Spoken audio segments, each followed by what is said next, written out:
ಕನ್ನಡ ವಾಹಿನಿ.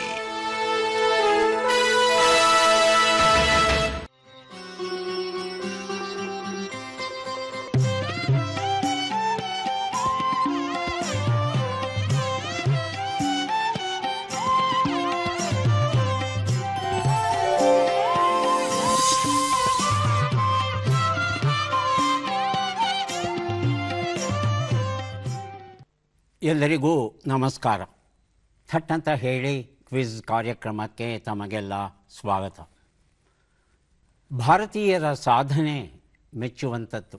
ಚಂದ್ರನನ್ನು ಮುಟ್ಟಿ ಮಂಗಳನ ಅಂಗಳಕ್ಕೆ ಜಿಗಿದಿದ್ದೇವೆ. ಆದರೆ ದುರದೃಷ್ಟ ಏನು ಅಂದರೆ ನಮ್ಮ ಮಕ್ಕಳಿಗೆ ಒಂದು ಪ್ರಮಾಣಬದ್ಧವಾದ ಪಠ್ಯವನ್ನು ರೂಪಿಸೋದಕ್ಕೆ ನಾವು ವಿಫಲರಾಗಿದ್ದೇವೆ. ನಮ್ಮ ದೇಶದ ಒಂದೊಂದು ರಾಜ್ಯದಲ್ಲಿ ಒಂದೊಂದು ರೀತಿಯ ಪಠ್ಯ. ನಮ್ಮ ಕರ್ನಾಟಕದಲ್ಲಂತೂ ಪಠ್ಯ ಬದಲಾಗ್ತಾನೇ ಇರುತ್ತೆ. ನಮ್ಮ ಮಕ್ಕಳ ಸರ್ವತೋಮುಖ ಪ್ರಗತಿಗೆ ಅಗತ್ಯವಾದಂಥ ಒಂದು ಪಠ್ಯವನ್ನು ರೂಪಿಸುವ ಸಾಮರ್ಥ್ಯ ನಮಗೆ ಇಲ್ಲವಾ ಅನ್ನೋ ಪ್ರಶ್ನೆ ಬಹಳಷ್ಟು ಸಂದರ್ಭದಲ್ಲಿ ಕಂಡುಬರುತ್ತೆ. ಈಗ NCERT ಅವರು ಹೊಸ ಪಠ್ಯಪುಸ್ತಕವನ್ನು ರಚಿಸಿದ್ದಾರೆ. ಆದರೆ ಪಠ್ಯಪುಸ್ತಕದಲ್ಲಿ ಇರುವಂಥ ಮಾಹಿತಿ ಏನಿದೆ ಅದನ್ನು ಓದಬೇಕಾದದ್ದು ವಿದ್ಯಾರ್ಥಿಯ ಕರ್ತವ್ಯ, ಓದಿ ಪಾಠ ಮಾಡಬೇಕಾದದ್ದು ಅಧ್ಯಾಪಕರ ಕರ್ತವ್ಯ. ಹೀಗೆ ಪಾರಂಪರಿಕವಾಗಿ ನಾವು ನಂಬ್ಕೊಂಡು ಬಂದುಬಿಟ್ಟಿದ್ದೇವೆ. ಹೊಸ ಪರಿಕಲ್ಪನೆಯಲ್ಲಿ ಮಕ್ಕಳ ವಿದ್ಯಾಭ್ಯಾಸಕ್ಕೆ ಮಕ್ಕಳು ಶಿಕ್ಷಕರು ಮಾತ್ರ ಕಾರಣ ಅಲ್ಲ, ಇನ್ಯಾರು ಕಾರಣ ಅನ್ನೋ ಪ್ರಶ್ನೆ ಬರುತ್ತೆ.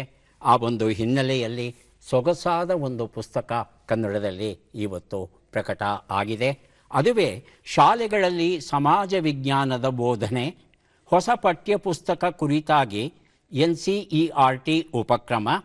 Alex M. ಜಾರ್ಜ್ ಮತ್ತು ಅಮನ್ ಮದಾನ್ ಅವರು ಇಂಗ್ಲೀಷಲ್ಲಿ ಬರೆದಿದ್ದಾರೆ. ಇದನ್ನು ಕನ್ನಡಕ್ಕೆ ಅನುವಾದ ಮಾಡಿದ್ದಾರೆ ಸಹನಾ ಹೆಗಡೆ ಹಾಗೂ ರೋಸಿ ಡಿಸೋಜಾ ಅವರು. ಏನು ಹಾಗಂದರೆ, ಈ ಒಂದು ಹೊಸ ಪರಿಕಲ್ಪನೆಯ ಅನ್ವಯ ವಿದ್ಯಾರ್ಥಿಗಳ ಜವಾಬ್ದಾರಿಯನ್ನು ಮೊದಲು ಪೋಷಕರು ಹೊರಬೇಕಾಗುತ್ತೆ. ಆನಂತರ ಶಿಕ್ಷಕರು, ಮೂರನೆಯ ಸ್ಥಾನದಲ್ಲಿ ವಿದ್ಯಾರ್ಥಿಗಳು, ನಾಲ್ಕನೆಯ ಸ್ಥಾನದಲ್ಲಿ ಶಿಕ್ಷಣ ತಜ್ಞರು. ಹೀಗೆ ನಾಲ್ಕೂ ಜನ 100ಕ್ಕೆ 100ರಷ್ಟು ಶ್ರಮ ವಹಿಸಿದರೆ ಆಗ ವಿದ್ಯಾರ್ಥಿಗಳ ಸರ್ವತೋಮುಖ ಪ್ರಗತಿಯಾಗುತ್ತೆ ಅನ್ನೋದು ಈಗಿನ ಪರಿಕಲ್ಪನೆ. ಈ ನಾಲ್ಕೂ ಜನ ತಮ್ಮ ಕರ್ತವ್ಯವನ್ನು ಮಾಡೋದು ಹೇಗೆ, ಆ ಬಗ್ಗೆ ಮಾರ್ಗದರ್ಶನ ಕೊಡುವಂಥ ಪುಸ್ತಕ ಇದು. ಶಾಲಾ ಪಠ್ಯಪುಸ್ತಕಗಳ ಉದ್ಧೃತ ಭಾಗಗಳ ಪಟ್ಟಿಯನ್ನು ಕೊಡ್ತಾರೆ. ಉದಾಹರಣೆಗೆ, ಮಕ್ಕಳಿಗೆ ಆಲೋಚನೆ ಮಾಡೋದು ಹೇಗೆ ಅದನ್ನು ಕಲಿಸ್ಬೇಕಾಗುತ್ತೆ. ಅಪ್ಪ ಅಮ್ಮಂದರು ಹೇಗೆ ಕಲಿಸ್ಬೇಕು, ಶಿಕ್ಷಕರು ಹೇಗೆ ಕಲಿಸ್ಬೇಕು, ವಿದ್ಯಾರ್ಥಿಗಳು ಸ್ವಯಂ ಹೇಗೆ ಕಲಿಬೇಕು, ಹಾಗೆ ಶಿಕ್ಷಣವೇತ್ತರು ಯಾರಿದ್ದಾರೆ ಅವರು ಹೇಗೆ ಮಾರ್ಗಗಳನ್ನು ಸೂಚಿಸಬೇಕು. ಹೀಗೆ ಒಂದೊಂದೇ ಅಧ್ಯಾಯ ಇದೆಯಲ್ಲ, ಆ ಅಧ್ಯಾಯಕ್ಕೆ ಸಂಬಂಧಪಟ್ಟ ಹಾಗೆ ಈ ನಾಲ್ಕೂ ಜನರ ಕರ್ತವ್ಯ ಏನು ಅನ್ನೋದನ್ನು ತಿಳಿಸುವಂಥ ಒಂದು ಹೊಸ ಪ್ರಯತ್ನ. ಇದು ಇಂಗ್ಲೀಷಲ್ಲಿ ಇದ್ದದ್ದನ್ನು ಕನ್ನಡಕ್ಕೆ ಅನುವಾದ ಮಾಡಿದ್ದಾರೆ. ಅಜೀಂ ಪ್ರೇಮ್ಜಿ ವಿಶ್ವವಿದ್ಯಾನಿಲಯ ಈ ಒಂದು ಕೆಲಸವನ್ನು ಮಾಡೋಕ್ಕೆ ಆರಂಭಿಸಿದೆ. ಇವರು ಒಂದು ಆನ್ಲೈನ್ ಕಣಜವನ್ನು ಇವರಿಗಾಗಲೇ ಸ್ಥಾಪಿಸಿದ್ದಾರೆ. ಅದರಲ್ಲಿ 1500ಕ್ಕೂ ಹೆಚ್ಚು ಓದುವ ಸಾಮಗ್ರಿಗಳು ಉಂಟಂತೆ. ಹಾಗಾಗಿ ಬಿಡುವಿದ್ದವರು, ವಿಶೇಷವಾಗಿ ಹೆತ್ತವರು ಈ ಆನ್ಲೈನ್ ಸಾಮಗ್ರಿ ಏನಿದೆ ಅದನ್ನು ಓದಿದರೆ ತಮ್ಮ ಮಕ್ಕಳಿಗೆ ಏನನ್ನು ಓದಿಸ್ಬೇಕು, ಹೇಗೆ ಓದಿಸ್ಬೇಕು ಅನ್ನೋ ಒಂದು ಪರಿಕಲ್ಪನೆ ಬರುತ್ತೆ. ಕನ್ನಡಕ್ಕೆ ನಿಜಕ್ಕೂ ಒಂದು ಹೊಸ ಪುಸ್ತಕ ಇದು. ಶಾಲೆಗಳಲ್ಲಿ ಸಮಾಜ ವಿಜ್ಞಾನದ ಬೋಧನೆ. ಹೊಸ ಪಠ್ಯಪುಸ್ತಕ ಕುರಿತಾಗಿ NCERT ಉಪಕ್ರಮ. Alex M. ಜಾರ್ಜ್, ಅಮನ್ ಮದಾನ್ ಇಂಗ್ಲೀಷಲ್ಲಿ ಬರೆದಂಥ ಪುಸ್ತಕವನ್ನು ಕನ್ನಡಕ್ಕೆ ಅನುವಾದ ಮಾಡಿದ್ದಾರೆ ಸಹನಾ ಹೆಗಡೆ ಹಾಗೂ ರೋಸಿ ಡಿಸೋಜಾ. ನಮ್ಮ ನಾಡಿನ ಎಲ್ಲ ಶಿಕ್ಷಕರ ಕೈಗೆ ಈ ಪುಸ್ತಕ ಸಿಗುವಂತಾಗಲಿ ಅಂತ ಆಶಿಸ್ತಾ ಇವತ್ತಿನ ಕಾರ್ಯಕ್ರಮವನ್ನು ಆರಂಭಿಸ್ತಾ ಇದ್ದೇವೆ. ನಮ್ಮ ಸ್ಪರ್ಧಿಗಳ ಪರಿಚಯ. ಮೊದಲ ಸ್ಪರ್ಧಿ. ನಮಸ್ಕಾರ, ನನ್ನ ಹೆಸರು ಗೌರಿ. ನಾನು ರಾಮನಗರ ಜಿಲ್ಲೆಯ ಮಾಗಡಿ ತಾಲೂಕಿಂದ ಬಂದಿದ್ದೇನೆ. ನಾನು ಚನ್ನಪಟ್ಟಣ ತಾಲೂಕ್ ಪಂಚಾಯಿತಿನಲ್ಲಿ ಕೇಂದ್ರ ಸರ್ಕಾರಿ ಯೋಜನೆ ಒಂದು ಸಂಜೀವಿನಿ ಯೋಜನೆಯ ತಾಲೂಕು ವ್ಯವಸ್ಥಾಪಕಿಯಾಗಿ ಕರ್ತವ್ಯ ನಿರ್ವಹಿಸ್ತಾ ಇದ್ದೇನೆ. ನನ್ನ ಹವ್ಯಾಸಗಳು ಪುಸ್ತಕಗಳನ್ನು ಓದುವುದು ಮತ್ತು ಸಂಗೀತವನ್ನು ಕೇಳುವುದು ತಟ್ ಅಂತ ಹೇಳಿ ಕಾರ್ಯಕ್ರಮ ವೀಕ್ಷಿಸುವುದು. ತುಂಬ ಸಂತೋಷ ಗೌರಿಯವರೇ, ಕಾರ್ಯಕ್ರಮಕ್ಕೆ ಸ್ವಾಗತವನ್ನು ಕೋರ್ತಾ ಇದ್ದೇವೆ. ಮುಂದಿನ ಸ್ಪರ್ಧಿ. ನಮಸ್ಕಾರ, ನನ್ನ ಹೆಸರು ಕೆ ಮಂಜುನಾಥ್. ನಾನು ನಿವೃತ್ತ ಕಾರ್ಯಪಾಲಕ ಅಭಿಯಂತರು. ನಾನು ಚಿತ್ರದುರ್ಗದಿಂದ ಬಂದಿದ್ದೇನೆ. ನನ್ನ ಹವ್ಯಾಸ ಓದುವುದು, ಕ್ವಿಜ್ ಅಲ್ಲಿ ಭಾಗವಹಿಸುವುದು ಮತ್ತು ಈ ವರ್ತಮಾನ ಸುದ್ದಿಗಳನ್ನು ತಿಳಿದುಕೊಳ್ಳುವುದು. ಮಂಜುನಾಥ್ ಅವರಿಗೆ ಸ್ವಾಗತವನ್ನು ಕೋರ್ತಾ ಇದ್ದೇವೆ. ನಮ್ಮ ಮೂರನೆಯ ಸ್ಪರ್ಧಿ. ಎಲ್ಲರಿಗೂ ನಮಸ್ಕಾರ. ನನ್ನ ಹೆಸರು ಶ್ರುತಿ ಪ್ರಭು, ಮೈಸೂರಿನ JP ನಗರದ ನಿವಾಸಿ. ವೃತ್ತಿಯಲ್ಲಿ ಸ್ಟಾರ್ಟಪ್ ಕಂಪನಿ ಇದೆ ನಮ್ಮದು. ಮಕ್ಕಳ ಕಲಿಕಾ ಮಟ್ಟವನ್ನು ಹೆಚ್ಚಿಸಲಿಕ್ಕೆ ಶಾಲೆಗಳಿಗೆ ಹೋಗಿ ಶಿಕ್ಷಕರಿಗೆ ತರಬೇತಿಯನ್ನು ನೀಡುವಂಥದ್ದು, ಜೊತೆಗೆ ಸ್ಮಾರ್ಟ್ ಗರ್ಲ್ ತರಬೇತುದಾರರಾಗಿ ಕೆಲಸವನ್ನು ನಿರ್ವಹಿಸ್ತಾ ಇದ್ದೀನಿ. ಶ್ರುತಿ ಅವರಿಗೆ ಸ್ವಾಗತವನ್ನು ಕೋರ್ತಾ ಇದ್ದೇವೆ. ಮೂವರು ಸಿದ್ಧವಾಗಿದ್ದರೆ ಕಾರ್ಯಕ್ರಮವನ್ನು ಆರಂಭಿಸೋಣ. ಆದರೆ ಒಂದು ಭಿನ್ನಹ, ಇವತ್ತು ಬಜರನ್ನು ವರ್ಜಿಸಿದ್ದೇವೆ. ಅದರ ಬದಲು ಮೂವರಿಗೂ ಸಮಾನ ಅವಕಾಶವನ್ನು ನೀಡಿ ಮೂವರಿಗೂ ಪುಸ್ತಕ ಗೆಲ್ಲುವ ಒಂದು ಅವಕಾಶವನ್ನು ಕಲ್ಪಿಸುವ ಪ್ರಯತ್ನ ಮಾಡಿದ್ದೇವೆ. ಈ ಪ್ರಯತ್ನ ತಮಗೆ ಇಷ್ಟವಾಗಬಹುದು ಅಂತ ನಾವು ಅಂದ್ಕೊಂಡಿದ್ದೇವೆ. ತಾವು ಮೂವರು ಸಿದ್ಧವಾಗಿದ್ದರೆ ಪ್ರಶ್ನೆಗಳನ್ನು ಆರಂಭಿಸ್ತೇವೆ. ಮೊದಲ ಪುಸ್ತಕ ಧರ್ಮ, ಒಳ ಹೊರಗಿನ ಬೆಳಕಿಗೆ ಬವಣೆಯಿಲ್ಲದ ಬದುಕಿಗೆ, ಜಗದೀಶ್ ಶರ್ಮಾ ಸಂಪಾ ಬರೆದಿರುವಂಥದ್ದು. ನಮ್ಮ ಪ್ರಶ್ನೆ ಗೌರಿಯವರಿಗೆ ಬರ್ತಾ ಇದೆ. 2024 ಅನ್ವಯ ಭಾರತದಲ್ಲಿ ಒಟ್ಟು ಎಷ್ಟು ಪಾರಂಪರಿಕ ಭಾಷೆಗಳಿವೆ? ಆಯ್ಕೆಗಳನ್ನು ನೋಡೋಣ. 11, 8, 10, 9. ಗೌರಿ. ಆಯ್ಕೆ 2 8. ಆಯ್ಕೆ 2 8 ಭಾಷೆ. ಮಂಜುನಾಥ್. ಆಯ್ಕೆ 1 11. 11. ಶ್ರುತಿ. ಆಯ್ಕೆ 4 9. ಆಯ್ಕೆ 4 9. ಉತ್ತರವನ್ನು ನೋಡೋಣ. 11 ಭಾಷೆ ಅನ್ನೋದು ಸರಿಯಾದ ಉತ್ತರ. ಮಂಜುನಾಥ್ ಈ ಉತ್ತರ ಕೊಟ್ಟಿದ್ದಾರೆ. ಧರ್ಮ ಈ ಒಂದು ಪುಸ್ತಕವನ್ನು ಅವರಿಗೆ ಕೊಟ್ಟಿದ್ದೇವೆ. ತಮಿಳು, ಸಂಸ್ಕೃತ, ತೆಲುಗು, ಕನ್ನಡ, ಮಲಯಾಳಿ, ಒಡಿಯಾ ಇವು ಪಾರಂಪರಿಕ ಭಾಷೆಗಳು ಅಂತ ಒಪ್ಪಿಗೆ ಆಗಿತ್ತು. ಈಗ ಈ ಪಟ್ಟಿಗೆ ಮತ್ತಷ್ಟು ಭಾಷೆಗಳು ಸೇರಿಕೊಂಡಿವೆ. ಅವುಗಳಲ್ಲಿ ಮರಾಠಿ, ಪಾಲಿ, ಪ್ರಾಕೃತ, ಅಸ್ಸಾಮಿ, ಬೆಂಗಾಲಿ ಇಷ್ಟು ಭಾಷೆಗಳು ಸೇರಿಕೊಂಡು ಈ ಪಾರಂಪರಿಕ ಭಾಷೆಗಳ ಪಟ್ಟಿ ಈಗ 11ಕ್ಕೆ ಏರಿವೆ. ಪಾರಂಪರಿಕ ಭಾಷೆ ಅಂದರೆ ಅದಕ್ಕೆ ಕನಿಷ್ಠ 1500 ವರ್ಷಗಳಿಂದ 2000 ವರ್ಷಗಳ ಸಾಹಿತ್ಯಿಕ ಇತಿಹಾಸ ಇರಬೇಕು, ದಾಖಲೆ ಇರಬೇಕು. ಅದು ಬಹಳ ಮುಖ್ಯ. ಈ ರೀತಿ ಈ ಒಂದು ಅರ್ಹತೆಯನ್ನು ಗಳಿಸಿರುವ ಭಾಷೆಗೆ ಏನಪ್ಪ ಲಾಭ ಅಂದರೆ ಅವರು ಒಂದು ಭಾಷಾ ಕೇಂದ್ರವನ್ನು ಸ್ಥಾಪಿಸ್ಕೋಬಹುದು. UGCಯಿಂದ ಹಣ ಸಹಾಯ ಸಿಗುತ್ತೆ. ಹಾಗೆಯೇ ಅಂತಾರಾಷ್ಟ್ರೀಯ ಮಟ್ಟದಲ್ಲಿ ಪ್ರಶಸ್ತಿಗಳುಂಟು. ಆ ಪ್ರಶಸ್ತಿಗಳನ್ನು ಗೆಲ್ಲುವುದಕ್ಕೂ ಸಹ ಈ ಭಾಷೆಗಳಿಗೆ ಅವಕಾಶ ಇರುತ್ತೆ. ಮುಂದಿನ ಪುಸ್ತಕ ಮಧುಸೂದನ YN ಬರೆದ ಫೀಪೋ, ಹೊಸ ರೀತಿಯ ಕಥೆಗಳ ಗುಚ್ಛ. ಪ್ರಶ್ನೆ, ಒಳ ಸೌರಮಂಡಲದ ಇನ್ನರ್ ಸೋಲಾರ್ ಸಿಸ್ಟಮ್ ಏಕೈಕ ಕುಬ್ಜ ಗ್ರಹವು ಯಾವುದು? ಆಯ್ಕೆಗಳನ್ನು ನೋಡೋಣ.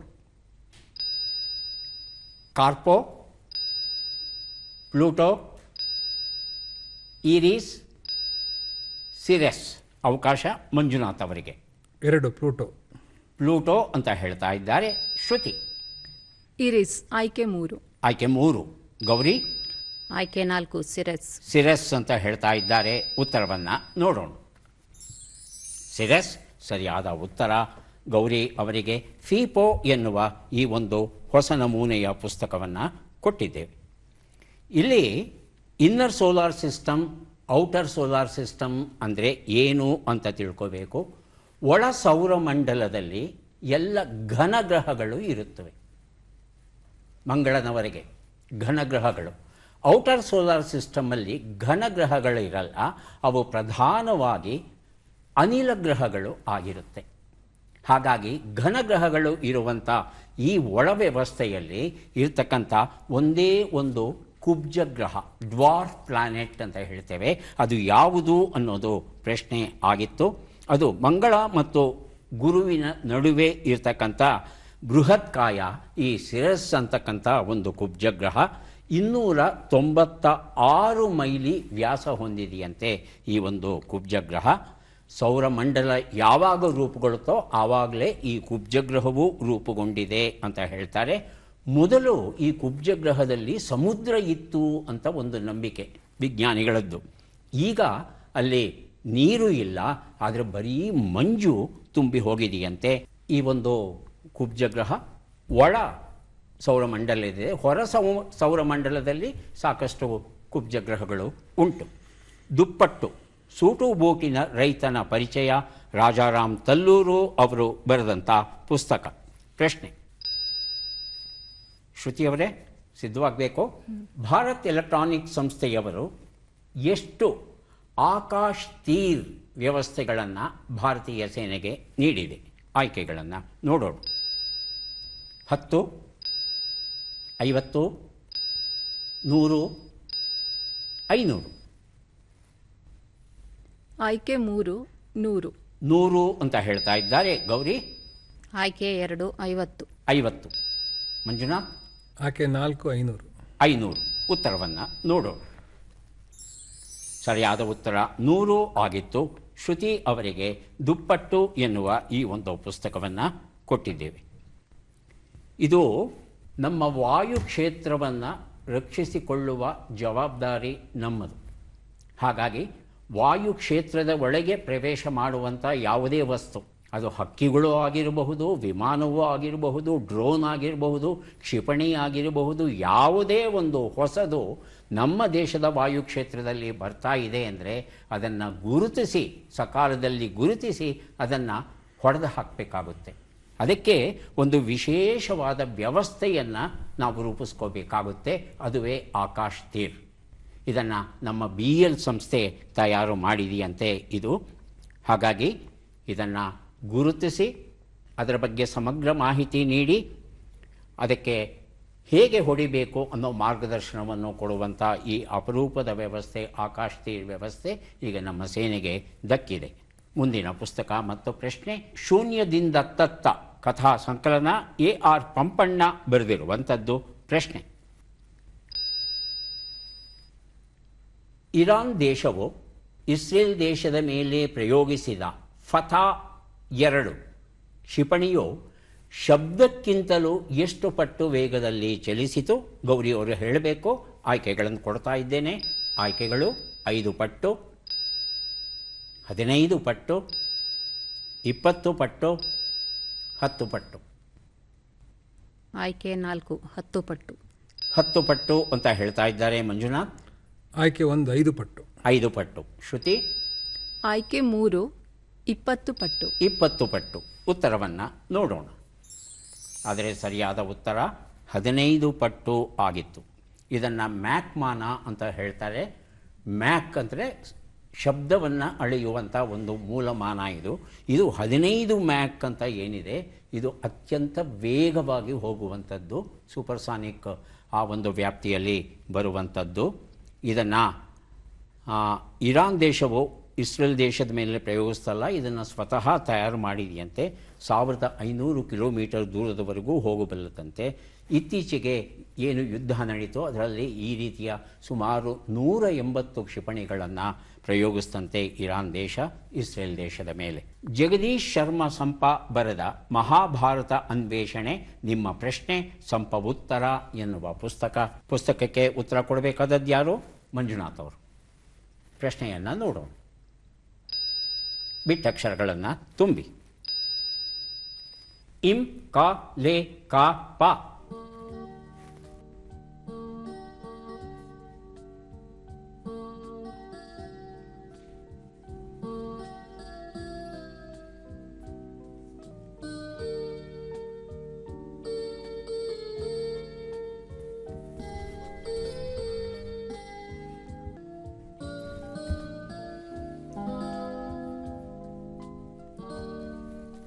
ಒಂದು ನಿಮಿಷದ ಕಾಲಾವಕಾಶ ಮುಕ್ತಾಯ ಆಗಿದೆ. ಮಂಜುನಾಥ್? ಪಾಸ್. ಗೊತ್ತಿಲ್ಲ ಸರ್. ಗೊತ್ತಿಲ್ಲ. ಶ್ರುತಿ? ಇಂದು ಕಡಲೆಕಾಯಿ ಪರಸೆ. ಇಂದು ಕಡಲೆಕಾಯಿ ಅಷ್ಟು ಗೊತ್ತಾಯಿತು ನನಗೆ. ಕಡಲೆಕಾಯಿ ಪರಸೆ. ಪರಸೆ. ಹಾ, ಪರಸೆ. ಗೌರಿ, ಇಂದು ಕಡಲೆಕಾಯಿ ಪರಿಷೆ. ಪರೀಕ್ಷೆ. ಉತ್ತರವನ್ನು ನೋಡೋಣ. ಇಂದು ಕಡಲೆಕಾಯಿ ಪರೀಕ್ಷೆ ಅನ್ನೋದು ಸರಿಯಾದ ರೂಪ. ಆದರೆ ಗ್ರಾಮಾಂತರ ಪ್ರದೇಶದಲ್ಲಿ ಪರಸೆ ಅಂತ ಕರೀಬಹುದು. ತಪ್ಪೇನೂ ಆಗಲಾರದು. ಅದರ ಒಟ್ಟಾರೆಯಾಗಿ ಪರಿಗಣಿಸಿದಾಗ ಉತ್ತರ ಸರಿ ಅಂತ ಅನಿಸುತ್ತೆ. ಮಹಾಭಾರತ ಅನ್ವೇಷಣೆ ಈ ಒಂದು ಪುಸ್ತಕವನ್ನು ಕೊಟ್ಟಿದ್ದೇನೆ ಶ್ರುತಿ ಅವರಿಗೆ. ಮುಂದೆ ಪದಚಿಹ್ನ ಬರೆದ ನಾವು ಏಕೆ ಬದುಕಬೇಕು, ಮೂಲಭೂತ ಪ್ರಶ್ನೆ. ನಾವು ಯಾಕೆ ಬದುಕಬೇಕು ಅಂತ ಹೇಳ್ತಾರೆ. ಮಬ್ಬಿನ ಹಾದಿಗೆ ಮಿನುಗುವ ಕಂದೀಲು ಎನ್ನುವ ಉಪಶೀರ್ಷಿಕೆ ಕೊಟ್ಟಿದ್ದಾರೆ. ನಮ್ಮ ಪ್ರಶ್ನೆಯನ್ನು ನೋಡೋಣ. ಈ ಪ್ರಶ್ನೆಗೆ ಉತ್ತರ ಕೊಡಬೇಕಾದದ್ದು ಶ್ರುತಿ. ಲೆಕ್ಕಗಳು ಈಗ ಬಂತು. 48 ಕೂಡು 84, 87 ಕಳೆ 78, 22 ಗುಣಿಸು 13, 156 ಭಾಗಿಸು 12.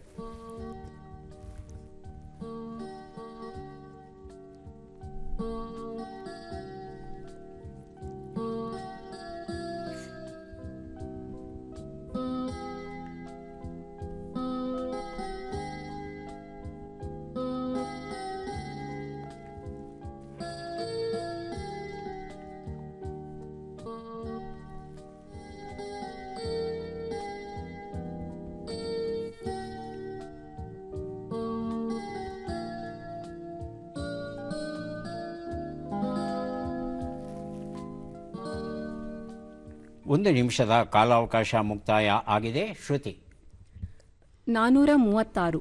4, 3, 6. ಹೇಳಿ ಗೌರಿ. ಗೌರಿ 433. 433. ಮಂಜುನಾಥ್ 580. ಮೂವರು 3 ಉತ್ತರಗಳನ್ನು ಕೊಟ್ಟಿದ್ದೀರಿ. ಯಾರು ಉತ್ತರ ಸರಿ ನೋಡೋಣ. ಒಂದು ಉತ್ತರ 132, 9, 286, 13 ಎಲ್ಲವನ್ನು ಕೂಡಿದ್ರೆ 440 ಬಂದಿದೆ. ಈ ಉತ್ತರವನ್ನು ಯಾರೂ ಕೊಟ್ಟಿಲ್ಲ. ಮುಂದಿನ ಪುಸ್ತಕ ಹಣ ಏನಿದು ನಿನ್ನ ವಿಚಿತ್ರ ಗುಣ, ಬಯಸಿದರೆ ದೂರ ಆಗುತ್ತೆ, ಬಯಸದಿದ್ದರೆ ಸಿಗುವುದೇ ಇಲ್ಲ ಅಂತ ಹೇಳ್ತಾರೆ ರಂಗಸ್ವಾಮಿ ಮೂಕನಹಳ್ಳಿ ಅವರು. ಗೌರಿ ಸಿದ್ಧವಾಗಿ. ಈ ಹಣ್ಣನ್ನು ಗುರುತಿಸಿ ಚಿತ್ರವನ್ನು ನೋಡೋಣ.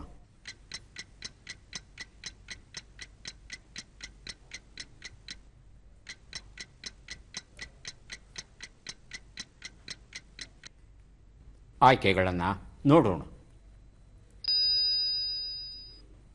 ಅಕ್ಕಿ ಹಣ್ಣು, ಮೆಡ್ಲರ್ ಹಣ್ಣು, ಲುಲೋ ಹಣ್ಣು, ನೆಕ್ಟರೈನ್ ಹಣ್ಣು.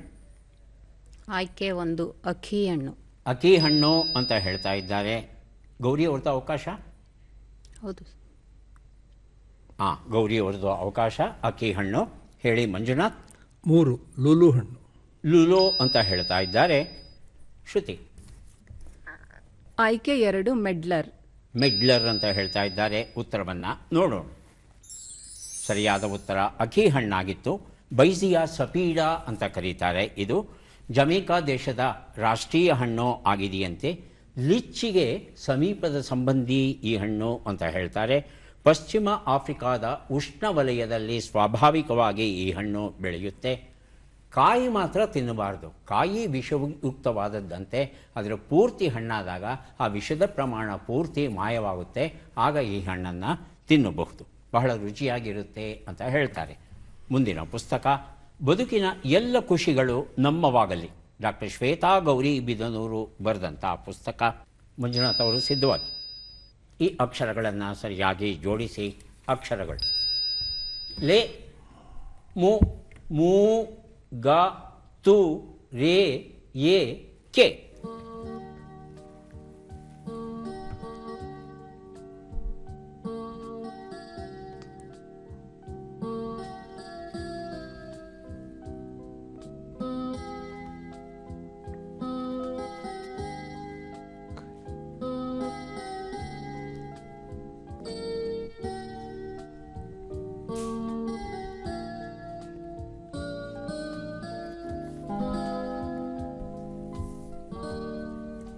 1 ನಿಮಿಷದ ಕಾಲಾವಕಾಶ ಮುಕ್ತಾಯ ಆಗಿದೆ. ಉತ್ತರ ಗೊತ್ತಾಗ್ತಾ ಇಲ್ಲ. ಶ್ರುತಿ? ಮುತ್ತುಗಕ್ಕೆ 3 ಎಲೆ. ಮುತ್ತುಗಕ್ಕೆ 3 ಎಲೆ ಅಂತ ಹೇಳ್ತಾ ಇದ್ದಾರೆ. ಹೌದಾ ಗೌರಿ? ಹೌದು ಸರ್. ಅದೇ ಉತ್ತರವಾ? ಉತ್ತರವನ್ನು ನೋಡೋಣ. ಮುತ್ತುಗಕ್ಕೆ 3 ಎಲೆ ಉತ್ತರ ಸರಿಯಾಗಿದೆ. ಬದುಕಿನ ಎಲ್ಲ ಖುಷಿಗಳು ನಮ್ಮವಾಗಲಿ ಎನ್ನುವ ಈ ಒಂದು ಪುಸ್ತಕವನ್ನು ಶ್ರುತಿ ಅವರಿಗೆ ಕೊಟ್ಟಿದ್ದೇನೆ. ಈಗ ಅವಕಾಶ ಶ್ರುತಿ ಅವರಿಗೆ ಬರ್ತಾ ಇದೆ. ಪದಬಂಧ ಬಂದಿದೆ. ಸುಳುಹುಗಳನ್ನು ನೋಡೋಣ. ಸುಳುಹುಗಳು: ಆಡುವ ಧ್ವನಿಯನ್ನು ಹೆಚ್ಚು ಮಾಡುವ ಸಾಧನ, ಕೋಪ, ಅಂಗುಳದಲ್ಲಿ ಹುಟ್ಟುವಂತಹದ್ದು.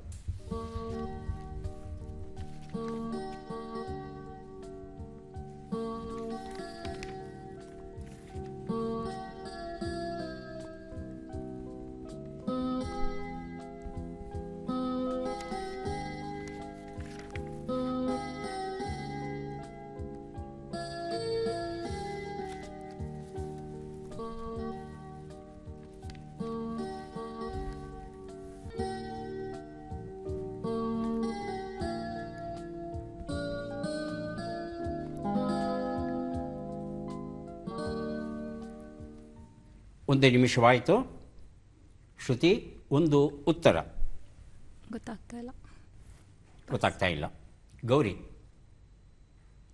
ಮಂಜುನಾಥ್? ಧ್ವನಿವರ್ಧಕ. ಉತ್ತರವನ್ನು ನೋಡೋಣ. ಧ್ವನಿವರ್ಧಕ ಉತ್ತರ ಸರಿಯಾಗಿದೆ.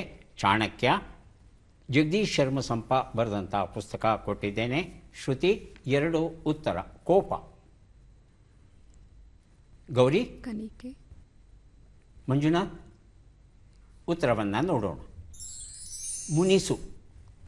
3ನೇ ಪ್ರಶ್ನೆಗೆ ಉತ್ತರ ಕೊಡ್ತೀರಾ ಶ್ರುತಿ? ವರ್ಧನೆ. ಅಂಗುಳದಲ್ಲಿ ಹುಟ್ಟುವಂತಹದ್ದು. ವರ್ಧನೆ. ಏನು? ವರ್ಧನೆ. ಗೌರಿ? ಮಂಜುನಾಥ್? ಉತ್ತರವನ್ನು ನೋಡೋಣ. ಇದನ್ನು ಮೂರ್ಧನ್ಯ ಅಂತ ಹೇಳ್ತಾರೆ. ವರ್ಣಮಾಲೆ ಕಲಿಯುವಾಗ ಇದನ್ನು ಕಲಿಸ್ಕೊಟ್ಟಿರ್ತಾರೆ, ಮೂರ್ಧನ್ಯ. ಈಗ ಕೊನೆಯ ಘಟ್ಟಕ್ಕೆ ಬಂದಿದ್ದೇವೆ. 5 ಪ್ರಶ್ನೆಗಳು. ಗೌರಿಯವರು ಸಿದ್ಧವಾಗಿದ್ದರೆ ಚಟ್ಪಟ್ಟಿನ ಕುರುಳೆ ಆರಂಭಿಸ್ತೇವೆ. ಆರಂಭಿಸಬಹುದಾ? ಮೊದಲ ಪ್ರಶ್ನೆ: ಹಿತ್ತಾಳೆ ಕಿವಿಯವನು ಎಂಬ ನುಡಿಗಟ್ಟಿನ ಅರ್ಥವೇನು? ಚಾಡಿ ಮಾತನ್ನು ಕೇಳುವವನು, ಚಾಡಿ ಮಾತನ್ನು ಕೇಳದವನು. ಚಾಡಿ ಮಾತನ್ನು ಕೇಳುವವನು. ಮುಂದಿನ ಪ್ರಶ್ನೆ: ಭೂಭಾಗದೊಳಗೆ ನುಗ್ಗಿರುವ ಸಮುದ್ರದ ಭಾಗ ಎಂಬ ಅರ್ಥವನ್ನು ಕೊಡುವ ಶಬ್ದ ಯಾವುದು? ಖಾರ, ಖಾರಿ. ಖಾರಿ. ಮುಂದಿನ ಪ್ರಶ್ನೆ: ಶ್ರೀರಾಮನು ಆಗ್ನೇಯಾಸ್ತ್ರದಿಂದ ತಾಟಕಿಯ ಯಾವ ಮಗನನ್ನ ಕೊಂದನು? ಮಾರೀಚ, ಸುಬಾಹು. ಮಾರೀಚ. ಮುಂದಿನ ಪ್ರಶ್ನೆ: ಈ ಗಾದೆಯನ್ನು ಪೂರ್ಣಗೊಳಿಸಿ. ಎತ್ತಿಗೆ ಜ್ವರ ಬಂದರೆ ಎಮ್ಮೆಗೆ ಬರೆ ಎಳೆದಂತೆ. ಮುಂದಿನ ಪ್ರಶ್ನೆ: ಈ ಒಗಟನ್ನು ಬಿಡಿಸಿ. ರಾಮನಿಗೆ ಇದಿರಾಗಿ ಸಾಮರ್ಥ್ಯವನ್ನು ಕಳಕೊಂಡು ಭೂಮಿಯನ್ನು ದಾನ ಮಾಡಿ ತಪಕ್ಕೆ ನಡೆದ ಕ್ಷತ್ರಿಯ ಕುಲನಾಶಕ ಯಾರಿವನು? ಉತ್ತರವನ್ನು ನೋಡ್ತಾ ಹೋಗೋಣ. 1 ಉತ್ತರ. ಹಿತ್ತಾಳೆ ಕಿವಿಯವನು, ಚಾಡಿ ಮಾತನ್ನು ಕೇಳುವವನು ಸರಿಯಾಗಿದೆ. 2 ಉತ್ತರ. ಖಾರಿ ಸರಿಯಾಗಿದೆ. 3 ಉತ್ತರ. ಸುಬಾಹು ಆಗಿತ್ತು, ಮಾರೀಚ ಅಂತ ಹೇಳಿದ್ರಿ. 4ನೇ ಪ್ರಶ್ನೆಗೆ ಉತ್ತರ. ಎತ್ತಿಗೆ ಜ್ವರ ಬಂದರೆ ಎಮ್ಮೆಗೆ ಬರೆ ಹಾಕಿದರಂತೆ ಸರಿಯಾಗಿದೆ. 5ನೇ ಪ್ರಶ್ನೆಗೆ ಉತ್ತರ. ಇದು ಪರಶುರಾಮನ ವರ್ಣನೆ ಆಗಿತ್ತು. 3 ಪ್ರಶ್ನೆಗಳಿಗೆ ತಾವು ಸರಿಯಾದ ಉತ್ತರ ಕೊಟ್ಟಿದ್ದೀರಿ. ಹಾಗಾಗಿ 3 ಪುಸ್ತಕ ದಯಾನಂದ ಸರಸ್ವತಿ, ಶಿಶುನಾಳ ಶರೀಫರು, ಅಹಲ್ಯಾಬಾಯಿ ಹೋಳ್ಕರ್, ಈ 3 ಪುಸ್ತಕಗಳನ್ನು ಗೌರಿ ಅವರಿಗೆ ಕೊಟ್ಟಿದ್ದೇನೆ. ಮಂಜುನಾಥ್, ಮೊದಲ ಪ್ರಶ್ನೆ: ಹಿಮ್ಮೇಳ ಹಾಡು ಎಂಬ ನುಡಿಗಟ್ಟಿನ ಅರ್ಥವೇನು? ಅನುಕರಿಸಿ ಮಾತನಾಡು, ಸ್ವಂತ ವಿಚಾರ ಪ್ರಕಟಿಸು. ಅನುಕರಿಸಿ ಮಾತನಾಡು. ಮುಂದಿನ ಪ್ರಶ್ನೆ: ರುಮಾಲು, ಮುಂಡಾಸು ಎಂಬ ಅರ್ಥವನ್ನು ಕೊಡುವ ಶಬ್ದ ಯಾವುದು? ಪಗಡಿ, ಪಗಟು. ಪಗಡಿ. ಮುಂದಿನ ಪ್ರಶ್ನೆ: ಶ್ರೀರಾಮನು ವಾಯುವ್ಯಾಸ್ತ್ರದಿಂದ ಮಾರೀಚನನ್ನು ಎಲ್ಲಿ ಕೆಡವಿದನು? ಪರ್ವತದ ಮೇಲೆ, ಸಮುದ್ರದ ಒಳಗೆ. ಸಮುದ್ರ. ಮುಂದಿನ ಪ್ರಶ್ನೆ: ಈ ಗಾದೆಯನ್ನು ಪೂರ್ಣಗೊಳಿಸಿ. ಅವರವರ ತಲೆಗೆ. ಮುಂದಿನ ಪ್ರಶ್ನೆ: ಈ ಓಟನ್ನು ಬಿಡಿಸಿ, ಉರಿಸಿ ತಾರೆಯ ಮಗನಾಗಿ ತಾರೆ ನಾಮದವನ ಕೊಂದು ಮೆರೆದ ಪೋರನಾರು ಹೇಳೆಂದ. ಉತ್ತರವನ್ನು ನೋಡ್ತಾ ಹೋಗೋಣ. 1 ಉತ್ತರ ಹಿಮ್ಮೇಳ ಹಾಡು ಅನುಕರಿಸಿ ಮಾತನಾಡು ಸರಿಯಾಗಿದೆ. 2 ಉತ್ತರ ರುಮಾಲು ಮುಂಡಾಸು ಪಗಡಿ ಸರಿಯಾಗಿದೆ. 3 ಉತ್ತರ ಸಮುದ್ರದೊಳಗೆ ಸರಿಯಾಗಿದೆ. 4 ಉತ್ತರ ಅವರವರ ತಲೆಗೆ ಅವರವರ ಕೈ ಸರಿಯಾದ ಉತ್ತರ ಆಗಿತ್ತು, ತಾವು ಕೊಟ್ಟಿಲ್ಲ ಈಗಕ್ಕೆ. 5ನೇ ಪ್ರಶ್ನೆಗೆ ಉತ್ತರ ಇದು ಕಾರ್ತಿಕೇಯ ಕುಮಾರಸ್ವಾಮಿ ಷಣ್ಮುಖ ಹೇಗೆ ಹುಟ್ಟಿದ ಅನ್ನೋದನ್ನು ತಿಳಿಸುವಂಥ ಒಂದು ಒಗಟು ಆಗಿತ್ತು. ಎಷ್ಟು ಸರಿ ಉತ್ತರ ಕೊಟ್ರಿ? 3 ಪುಸ್ತಕಗಳನ್ನು ತಮಗೆ ಕೊಡ್ತಾ ಇದ್ದೇವೆ. 3 ಪುಸ್ತಕವನ್ನು ಕೊಟ್ಟಿದ್ದೇನೆ. ಶ್ರುತಿ ಆರಂಭಿಸಬಹುದಾ? ಮೊದಲ ಪ್ರಶ್ನೆ, ಹೀನ ಸುಳಿ ಎಂಬ ನುಡಿಗಟ್ಟಿನ ಅರ್ಥವೇನು? ದುಷ್ಟ ಸ್ವಭಾವ, ಶಿಷ್ಟ ಸ್ವಭಾವ? ದುಷ್ಟ ಸ್ವಭಾವ. ಮುಂದಿನ ಪ್ರಶ್ನೆ, ಪಗಡೆ ಎಂಬ ಅರ್ಥವನ್ನು ಕೊಡುವ ಶಬ್ದ ಯಾವುದು? ಲೆತ್ತ, ಬೆತ್ತ? ಲೆತ್ತ. ಮುಂದಿನ ಪ್ರಶ್ನೆ, ಕಶ್ಯಪ ಮುನಿಯ 13 ಪತ್ನಿಯರಲ್ಲಿ ಯಾರು ಪಕ್ಷಿಗಳಿಗೆ ತಾಯಿ ಆಗಿದ್ದಳು? ತಾಮ್ರ, ಸುರಭಿ? ತಾಮ್ರ. ಮುಂದಿನ ಪ್ರಶ್ನೆ, ಈ ಗಾದೆಯನ್ನು ಪೂರ್ಣಗೊಳಿಸಿ. ಎತ್ತಿನ ಜೊತೆಯಲ್ಲಿ? ಎತ್ತಿನ ಜೊತೆಯಲ್ಲಿ. ಮುಂದಿನ ಪ್ರಶ್ನೆ, ಈ ಒಗಟನ್ನು ಬಿಡಿಸಿ. ಗಂಗೆಯ ಮಗನು ತಾ ಸಂಗ್ರಾಮ ಧೀರನು ಹೆಂಗಳೆಯರೆಲ್ಲರಿವನಿಗೆ ತಂಗಿಯರು ಈ ತಾತನ ಬಲ್ಲಿರೇನು? ಉತ್ತರಗಳನ್ನು ನೋಡೋಣ. 1 ಉತ್ತರ ದುಷ್ಟ ಸ್ವಭಾವ ಸರಿಯಾಗಿದೆ. 2 ಉತ್ತರ ಲೆತ್ತ ಸರಿಯಾಗಿದೆ. 3 ಉತ್ತರ ತಾಮ್ರ ಸರಿಯಾಗಿದೆ. 4 ಉತ್ತರ ಎತ್ತಿನ ಜೊತೆಯಲ್ಲಿ ನುಣ ಕೂಡ ಗುಡ್ಡ ಏರಿತು. ಬೇರೆಯವರು ಮಾಡೋ ಕೆಲಸದಲ್ಲಿ ನಾವು ಸಹ ಕೀರ್ತಿಯನ್ನು ಪಾಲನ್ನು ಪಡೆಯೋಕ್ಕೆ ಪ್ರಯತ್ನಿಸ್ತೇವೆ. 5ನೇ ಪ್ರಶ್ನೆ, ಇದು ಭೀಷ್ಮ, ಗಂಗೆಯ ಮಗ ಅಂದರೆ ಭೀಷ್ಮ. ಎಷ್ಟು ಸರಿ ಉತ್ತರ ಆಯಿತು? 3 ಅಲ್ವಾ? 3 ಪುಸ್ತಕಗಳನ್ನು ತಮಗೆ ಕೊಡ್ತಾ ಇದ್ದೇನೆ. ಸಾವಿತ್ರಿ, ಪಾರ್ವತಿ ಮತ್ತು ಶ್ರೀನಿವಾಸ 3 ಪುಸ್ತಕವನ್ನು ಕೊಟ್ಟಿದ್ದೇನೆ ಶ್ರುತಿ ಅವರಿಗೆ. ಯಾರಿಗೆ ಎಷ್ಟು ಪುಸ್ತಕ ಬಂದಿದೆ ಅದನ್ನು ನೋಡುವ ಕ್ಷಣ ಈಗ ಬಂತು. ಗೌರಿ ಅವರಿಗೆ ದೊರೆಯುತ್ತಾ ಇದೆ 3, 2, 5 ಪುಸ್ತಕ ತಮಗೆ ಸಿಗ್ತಾ ಇದೆ. ಸ್ವೀಕರಿಸಿ. ಕಾರ್ಯಕ್ರಮದಲ್ಲಿ ಭಾಗಿಯಾಗಿದ್ದಕ್ಕೆ ತಮಗೆ ಧನ್ಯವಾದಗಳು.